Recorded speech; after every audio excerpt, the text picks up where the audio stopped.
3, 2, 1. Greetings! It is I, Tantus Naravan Dracovin, Lord and Emperor of the Dracovin Empire, and welcome! It is time to continue my discussion on the history of Magic the Gathering, where I talk to you about the various sets and products that have been released by Magic, going through them, well, chronologically. So let's continue with the Beatdown Box Set. Now, the Beatdown Box Set was released in October of 2000, and it contained no new mechanics and no new keywords. It had 122 cards to it. Now, Beatdown comes from some slang terminology related to aggro decks, because one of the decks that was in this was, of course, aggro. Now, within the box set, it contained a number of things. It contained 2 pre-constructed 61-card decks. Each of these decks had 5 rares in them, and of all of these 10 rares between the 2 sets, 4 of them actually had alternate art on them. So if you wanted these cards that had art that haven't appeared in any other form, the same art as were in these sets, this is where you'd have to get them from Beatdown. Now, also within this were 2 20-sided dice that were used as spin-down roll counters. So it's one of the earliest examples of these sort of spin-down dice as 20-sided die. There was also a mural with it that depicted a battle between the Urnam Djinn and the Sengir vampires. That's a very interesting one. And it contained a booklet with, of course, a lot of tips and suggestions on how to play the game and use the decks. So, of course, the 2 decks. The first one was Aerodoom. It was a blue-black deck that specialized in removal-type spells and flying creatures. The other deck was a green-red deck called Ground Pound. Now, it was all about having these really large, big creatures, some of the biggest ones in red and green up until this date, and that you'd be able to get them out suddenly and surprising your enemy just out of nowhere. Bam, something big's coming at you. Now, there was one big printing mistake in here. Clockwork Avian was printed without flying in this edition of it. So, up until now, it had been printed with flying because it is supposed to be a flying creature. But the Beatdown version, it did not include that. Now, its symbol is that of a mace. And it's important to note that all the cards here are white bordered. But there are also no white cards in the box set whatsoever. So, though they are white bordered, no white cards. It's also important to notice that this set was not legal and standard when it was released.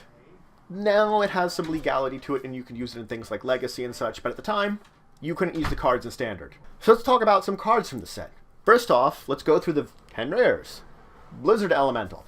It's a 5/5 creature with flying that for 3 and a blue, you could untap it. Mahamati Djinn.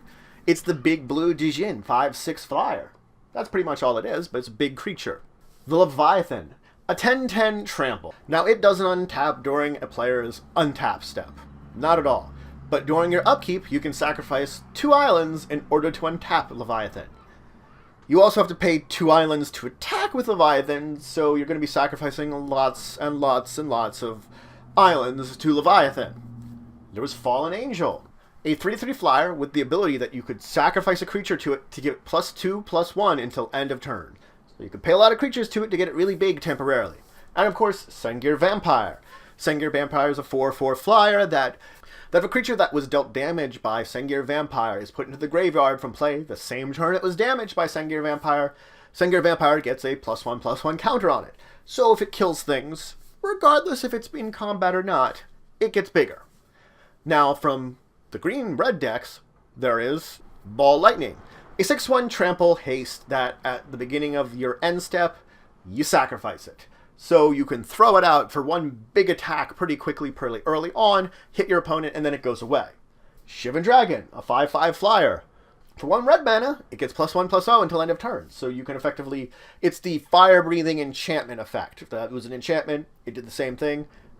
Dragons often have this ability, or often have had this ability. So you can pump mana into, get it bigger. Force of Nature, an 8/8 trample.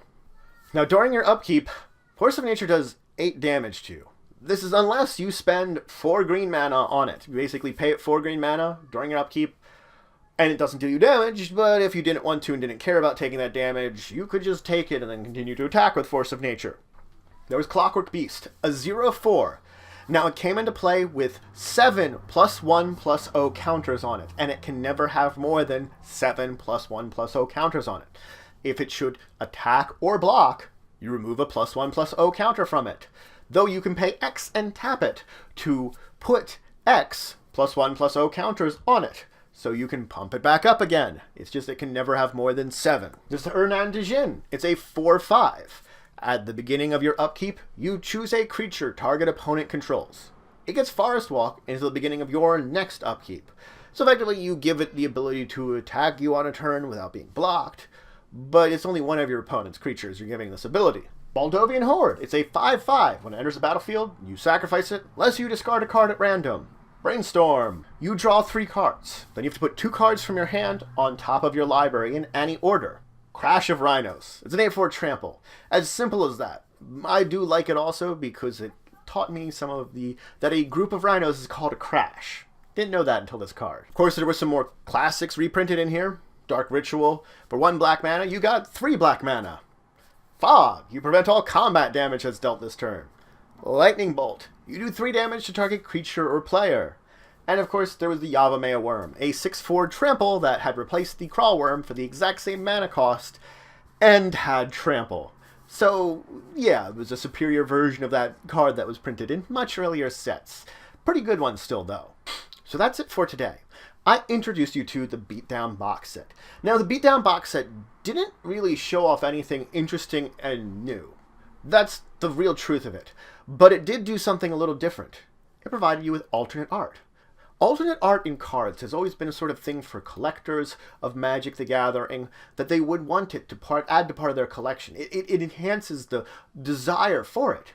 So it did some things in it that not only continued with showing great examples of box set material, of materials decks that could be built out of the various cards they have, but it also played upon that collector's side quite well with this entire new concept of alternate art for something that's just a reprint of a lot of things.